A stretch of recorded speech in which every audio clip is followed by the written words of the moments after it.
All right, we are talking weather with meteorologist Mario Ruiz. Mario, I think it's important to note that this is really some deadly heat that we're dealing with, across the state of Texas. Yeah. You got to listen to your body out there. This is no joke. Right. If you are sitting and you stand up and you feel that lightheadedness, that is a sign. Something as little as that, something as little as feeling thirsty, that means you're just not getting enough of that hydration. So yeah, just paying attention to little things like that, being easy on yourself, taking it easy outside. Right. It's tough out there, especially when we're talking about a heat index anywhere from 105 to 110. That's why the heat advisory is in place. And in some locations, excessive heat warnings. That is where the heat index will be over 110. Now, this is true for areas of the big country, and that, by the way, extends into West Texas. For us, it's in place until 8 p.m. Tuesday. I'm thinking it will get extended, though, here in the next several days, because this is what we're expecting. 104 Tuesday, 106 on Wednesday. Wednesday looking to be the hottest day on that 10-day.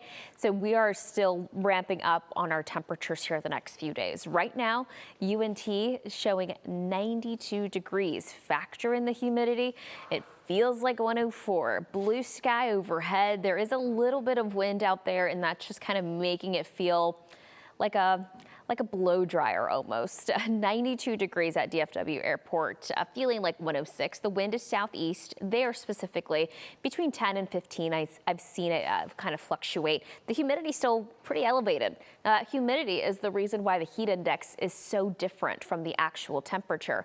When this number, the dew point or measure of moisture, goes down a bit more, which I'm expecting it to do second half of the week, the heat index will be closer to the actual temperature. So there won't be such a big difference between them. Either way, it's still going to be hot.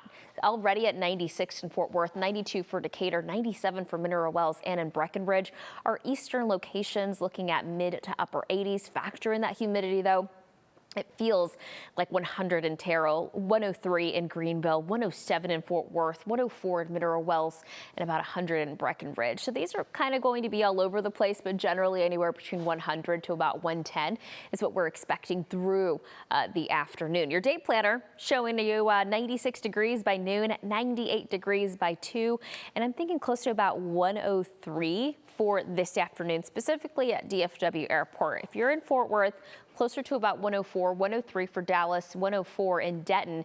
The more west you are, the likelier you are to get closer to about 106, 107, because the area is ever so slightly drier, the upper 90s across our eastern counties. But it doesn't matter where you are, it'll still feel like the triple digits area wide today. So yes, dangerous heat. Make sure to listen to those warning signs. And here's what's going on. It's very typical summertime pattern where we have this ridge of high pressure that strengthens and settles over North Texas. So that's going to happen over the course of the next several days.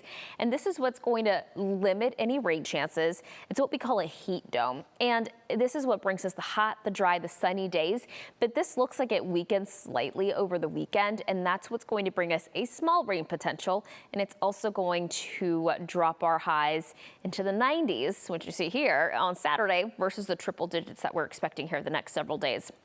So again, we are expecting the climb in our temperature to 106 on Wednesday, 105 on Thursday. I think the heat index will be close to about 105 that day. Remember, I told you about the measure of moisture. The lower it is, the closer the heat index will be to the actual temperature. Believe it or not, we're not breaking any records this week. It looks like it, but if you pay close attention, records are closer to 112, 113, and we won't get close to that, thankfully. And we are expecting some scattered storm chances this weekend through 4th of July holiday. We'll be back.